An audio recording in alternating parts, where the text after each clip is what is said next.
जी काही धड पडेपर्यंतची धडपड तुमच्या प्राप्तीसाठी मी केली, त्याचा उपयोग काय?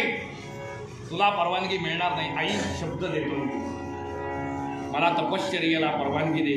ज्या ज्या वेळेला तू माझं स्मरण करशील त्या त्या वेळेला मी एकटा नव्हे बरं का, मी एकटा नाही, तुझे तीनही मुलगे माझ्या रूपानं तुझ्या समोर व्यक्त होतील असा आई मी तुला शब्द देतो.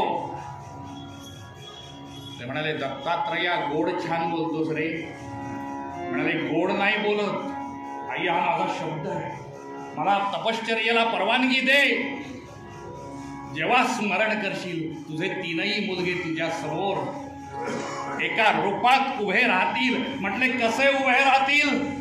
आणि मग दत्तात्रयाने जे अनसुयेला रूप दाखवलं, कसे दिसले?